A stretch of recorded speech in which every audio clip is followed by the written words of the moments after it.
নমস্কাৰ অসমবাসী ৰাইজ কি খবৰ সকলোকে মোৰ নতুন এটা ভিডিঅ'ত স্বাগতম জনাইছো। আজি আপোনালোকক দিব ওলাইছো এটা ভাল খবৰ। লাখ লাখ কৃষকৰ বাবে আহিছে ভাল খবৰ। লাখ লাখ কৃষকৰ একাউণ্টত সোমাব 2000 টকা। এবাৰ কোনে কোনে লাভ কৰিব এই কৃষক আঁচনিৰ ধন। তো সবিশেষ আজি এই ভিডিঅ'ত আপোনালোকক জনাব গৈ আছো। তো গতিকে ভিডিঅ'টো কোনো স্কিপ নকৰি শেষলৈকে চাই থাকিব। বলক ভিডিঅ'টো আৰম্ভ কৰোঁ। Welcome to my channel good luck Assam. তো গাইজ প্ৰথমতে আপোনালোক যদি দিব ওলাইছো কৃষক আঁচনিৰ 21 কিস্তি কেতিয়া মুকলি কৰা হ'ব। চক 21 কিস্তি যেহেতু আপোনালোকে সকলোৱে অপেক্ষাৰ কৰি আছিলে যে কেতিয়া দিয়া হ'ব 21 নম্বৰ কিস্তি। আৰু বহুতে যেহেতু ইয়াৰ বিষয়ে আপডেট দিছিলে বা কোনোবা কৈছিলে 10 নৱেম্বৰ, কোনোবা কৈছিলে 5 নৱেম্বৰ। তো আজি আপোনালোকক যিটো ফাইনেল ডেট, তো ফাইনেল ডেটটো আপোনালোক জনাম কেতিয়া লাভ কৰিব আপুনি 21 নম্বৰ কিস্তি। তো 21 নম্বৰ কিস্তি আপুনি চাবলৈ হ'লে আপুনি কেতিয়া মুকলি কৰিব, আপুনি ৱেবছাইটত যাব লাগিব। ৱেবছাইটত গ'লে তাত আপোনালোকে নটিফিকেশ্যন চাব পাৰিব। তো নটিফিকেশ্যনত যেহেতু আপোনালোকে এনেদৰে আপুনি এটা অপশ্যন দেখিবলৈ পাব। তো ইয়াত আপোনালোকে যেহেতু দেখিবলৈ পাব এনেকৈ আপোনালোকক এই নটিফিকেশ্যনটো দিয়া হৈছে। তো প্ৰধানমন্ত্ৰীয়ে যেহেতু জনাইছে যে আপোনালোকক কেতিয়া মুকলি কৰিব 21 নম্বৰ কিস্তি। তো ফাইনেল ডেট যেহেতু ঘোষণা হৈ গৈছে আৰু ফাইনেল ডেটত আপোনালোকে ক'ৰ পৰা কেতিয়া লাভ কৰিব ইয়াত যেহেতু আপোনালোকক লিখি দিছে। তো अन्नदाता की मेहनत, अन्नदाता की मेहनत देश का गौरव पीएम किसान सम्मान निधि की 21 किस्ती के तहत लगभग 9 करोड़ माने 9 करोड़ কৃষকে লাভ কৰিব এবাৰ এই সুবিধা। 9 करोड़ किसानों को लगभग 18,000 करोड़। तो 18,000 करोड़ যেটো মুকলি কৰা হ'ব বুলি জনাইছে। 18,000 करोड़ रुपये की सम्मान राशि का हस्तांतरण কৰা হ'ব। মানে 18,000 करोड़ কৃষকক এই PM কিষাণ আঁচনিৰ ধন মুকলি কৰা হ'ব। 2000 টকাকৈ আপোনাৰ একাউণ্টত দিয়া হ'ব। এবাৰ কোনসকল কৃষকে লাভ কৰিব আপোনালোকক মই সকলোখিনি কথা কম। তো ইয়াত চক কেতিয়া দিয়া হ'ব 19 নৱেম্বৰ, অহা 19 নৱেম্বৰ মানে বুধবাৰ দিন হ'ব। তো বুধবাৰে আপোনালোকক 19 নৱেম্বৰৰ দিনাখন আপোনাৰ একাউণ্টত ইয়াত তাৰিখ ডেট সকলোখিনি ধৰি দিছে। ইয়াত লিখিছে Newar code scanner code scan करे और कार्यक्रम को सुबह 11 बजे के लाइव देखे। तो আপোনালোকক ৰাতিপুৱা 11টা বজাৰ ভিতৰত আপোনাৰ একাউণ্টত 2000 টকা মানে সোমাই দিয়া হ'ব, মানে আপোনাৰ একাউণ্টত ভৰাই দিয়া হ'ব। তো এবাৰ চাওক আপোনালোকে কোনসকল কৃষকে লাভ কৰিব আপুনি এই কথাটো জানিব লাগিব। আৰু PM কিষাণ আঁচনিৰ ধন সকলোৱে লাভ নকৰে, বহুতো কৃষকৰ নাম কৰ্তন হ'ব পাৰে। আপোনাৰ নামটো কৰ্তন হৈছে নেকি? যদি আপুনি কৰ্তন হৈছে আপুনি ক'ত কেনেকৈ চাব পাৰিব তাৰ কাৰণে আপুনি ক'ত যাব লাগিব। প্ৰথমতে আপুনি PM কিষাণ ৱেবছাইটত যাব, গৈ আপোনাৰ বেনিফিচিয়াৰী লিষ্টটো আপুনি চেক কৰি ল'ব। ঠিক আছে, তো বেনিফিচিয়াৰী লিষ্টখনত আপোনাৰ নামটো আছে নে নাই। যদি আপোনাৰ নামটো আছে তেনেহ'লে আপোনাৰ চিন্তাৰ কাৰণ নাই, আপুনি PM কিষাণ আঁচনিৰ ধন লাভ কৰিব। আৰু লগতে আপুনি PM কিষাণ ষ্টেটাছটো চেক কৰি ল'ব। PM কিষাণ ষ্টেটাছটো যেটো চেক কৰিব লাগে সেইটো জৰুৰী হয়।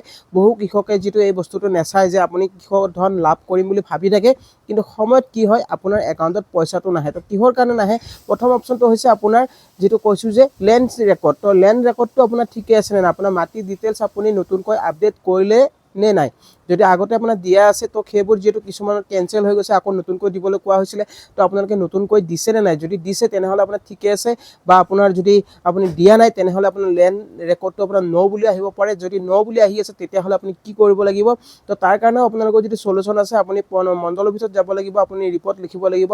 কি মাটিত আপুনি কাম কৰি আছে সেই মাটিৰ আপুনি এখন মানে এপ্লিকেশ্যন আপুনি মণ্ডলৰ পৰা আপুনি ৰিপৰ্ট এটা আনিব লাগিব। সেই ৰিপৰ্টটো আপুনি আপোনাৰ অনলাইনতে হওক বা আপুনি যেটো CSC চেণ্টাৰত গৈ আপুনি জমা কৰিব লাগিব বা ব্লক অফিচত গৈ আপুনি সেই বস্তুটো আপডেট কৰিব লাগিব। তেতিয়াহে আপোনাৰ লেণ্ড ৰেকৰ্ডটো আপোনাৰ ইয়েস হৈ যাব, যদি আপোনাৰ নো হৈ আছে। ঠিক আছে, তো সেই বস্তুটো আপুনি কৰিব লাগিব প্ৰথম কাম। আৰু সেকেন্ড কামটো হৈছে কি আপোনাৰ KYC। তো আপোনাৰ KYC টো আপোনাৰ জৰুৰী। তো বহু কৃষকে এতিয়াও যেটো কৰিব পৰা নাই KYC। যদি আপুনি KYC নকৰে তেনে ক্ষেত্ৰত কিন্তু আপুনি PM কিষাণ আঁচনিৰ ধন লাভ নকৰে।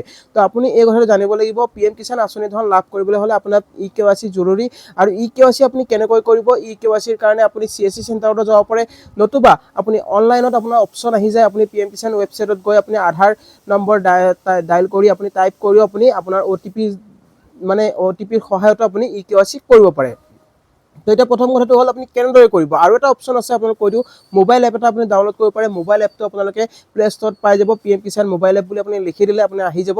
তো তাত গৈও আপোনাৰ যেটো এথনিকেশ্যন যেটো আপোনাক কোৱা হৈছে ফেচ এথনিকেশ্যন, তো ফেচ এথনিকেশ্যনৰ জৰিয়তেও আপুনি PM কিষাণৰ আপুনি KYC কৰিব পাৰে। তো এইকেইটা হৈছে আপোনাৰ মেইন কাম।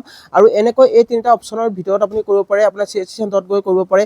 তো এইখিনি কাম আপুনি কৰি লওক। আৰু যদি কৰা নাই তেনেহ'লে আপুনি কিন্তু PM কিষাণ আঁচনিৰ ধন আপুনি নাপাব পাৰে। আৰু এবাৰ কি হৈছে আপোনাক জনাব বিচাৰিছোঁ বিচাৰিছোঁ PM কিষাণ আঁচনিৰ এবাৰ যেটো প্ৰধানমন্ত্ৰীয়ে জনাইছে যে আপোনাৰ যেটো মিডিয়া ৰিপৰ্ট অনুসৰি বহুখিনি আপডেট আহিছে যে জনাইছে যে আপোনালোকৰ এনেকুৱা আছে কৃষকৰ ৱাইফও পায় বা কৃষকও পায় কিন্তু দুজন স্বামী স্ত্ৰী কেতিয়াও এই ধন লাভ নকৰে তো তাৰ কাৰণে যেটো নামবিলাক কৰ্তন কৰি থকা হৈছে যদি আপোনালোকৰ দুজন হয় তেনেহলে লাভ নকৰে আপোনাৰ এজন হ'ব লাগিব আপুনি এজনে হ'ব লাগিব তেতিয়াহে আপুনি লাভ কৰিব যদি আপোনাৰ ঘৰত যদি দুজন লাভ কৰি আছে ধৰি লওক আপোনাৰ স্বামীও লাভ কৰে স্ত্ৰীও লাভ কৰে ঠিক আছে তো ৱাইফ হাজবেণ্ডে যদি আপোনাৰ লাভ কৰি আছে তো তেনেকুৱা হলে আপোনাৰ নহব আপোনালোকৰ ঘৰৰ এজন কৃষককহে দিয়া হ'ব এই আঁচনিৰ ধন তো সেই বস্তুখিনি আপোনালোকে জানি ল'ব যদিহে আপোনাৰ এজন হয় বা আপোনালোকৰ যদি গোটেই ঠিকে আছে আপডেট হৈ আছে আপুনি 20 কিস্তি লাভ কৰিছিলে তেনেহলে আপুনি 21 নম্বৰ কিস্তিও আপুনি লাভ কৰিব পাৰিব তো প্ৰধান কামখিনি আপোনালোকে এইখিনি কৰি ল'ব আৰু বেংকৰ লগত আপোনাৰ আধাৰ লিংক কৰাইছে নে নাই তো এই কথাটো আপোনালোকৰ ইম্পৰ্টেন্ট তো বহু কৃষকৰ কি হয় বেংকলৈ নাযায় তো আপুনি কেৱাইচি আপুনি আপডেট নকৰে মানে আপোনাৰ যেটো কেৱাইচি আপুনি বেংকত দিব লাগে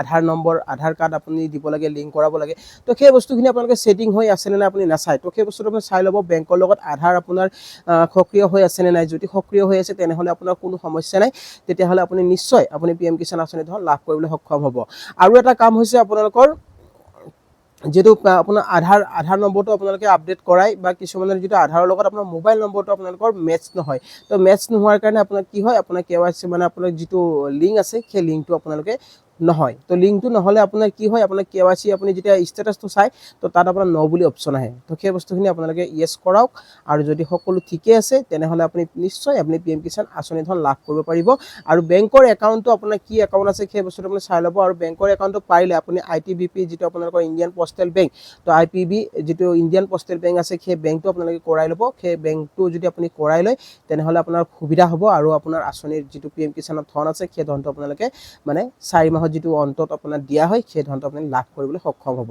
আৰু প্ৰতি 4 মাহৰ মূৰে মূৰে আপুনি পাই থাকিব তো সেই তিনিটা কাম আপোনালোকৰ প্ৰধান কাম প্ৰথম কামটো আপোনাৰ জনাল লেন ৰেকৰ্ড তাৰ পিছত কেৱাইচি তাৰ পিছত বেংকৰ লগত আধাৰ লিংক তো সেই তিনিটা কাম আপুনি ক্লিয়াৰলি আপুনি কৰি থক নিশ্চয় আপুনি PM কিষাণ আঁচনি ধন লাভ কৰিব পাৰিব আৰু কোনসকল কৃষকে লাভ কৰিব যিসকলৰ কেৱাইচি সম্ভৱ মানে আপোনাৰ নিশ্চিত হৈ মানে কেৱাইচি আপোনাৰ লিংক হৈ থাকিব কেৱাইচি আপোনাৰ ইয়েস হৈ থাকিব আপোনাৰ লেন ৰেকৰ্ড ইয়েস হৈ থাকিব তেতিয়াহলে আপুনি PM কিষাণ আঁচনি ধন লাভ কৰিব আৰু এবাৰ যেটো ভাল খবৰ 19 নৱেম্বৰত অহা 19 নৱেম্বৰত আপুনি এই ধন লাভ কৰিব পাৰিব আপোনাৰ বেংকৰ একাউণ্টটো যদি লিংক নাই তেনেহলে আপুনি লিংক কৰাই লওক আপোনাৰ সকলোখিনি বস্তু আপুনি চেক কৰি আপুনি চাওক যদি সকলো ঠিকে আছে তেনেহলে আপুনি নিশ্চয় লাভ কৰিব এবাৰ PM কিষাণ আঁচনি ধন আৰু বেনিফিচিয়াৰী লিষ্টটো আপুনি চেক কৰিব নাপাহৰিব বহুতো কৃষকে কি হয় আপোনাৰ বেনিফিচিয়াৰী লিষ্টটো চেক নকৰে তো তাৰ কাৰণে কি হয় আপোনালোকে ভাবে যে পইচাটো মই পাম বুলি কিন্তু পইচাটো আপোনাৰ একাউণ্টত নাহে তো গাইস আই হোপ আপোনালোকে নিশ্চয় ভিডিওটো বুজি পালে তো আজি আপোনালোকক যেটো খবৰ জনালো যে অহা 19 নৱেম্বৰত আপুনি লাভ কৰিব PM কিষাণ আঁচনি 2000 টকা মানে আপোনাৰ একাউণ্টত 2000 টকা সোমাই যাব তো যিসকল কৃষকৰ সকলো ঠিকে আছে তেনেহলে আপুনি নিশ্চয় লাভ কৰিব পাৰিব এই আঁচনিৰ ধন আই হোপ আপোনালোকে নিশ্চয় ভিডিওটো বুজি পালে আজি আপোনালোক যেটো খবৰটো জনালো ভিডিওটো চাই যদি ভাল পাইছে তেনেহলে এটা লাইক শেয়াৰ আৰু লগতে চেনেলটো যদি নতুনকৈ আহিছে তেনেহলে সাবস্ক্ৰাইব কৰিব নাপাহৰিব আৰু কাষত থকা বেল আইকনটো প্ৰেছ কৰি দিব যাতে এনেকুৱা ধৰণৰ নতুন ইনফৰমেশ্যন আহিলে সকলোতকৈ আগত পাই থাকে তো গাইস আজিলৈ মানে জয় অসম।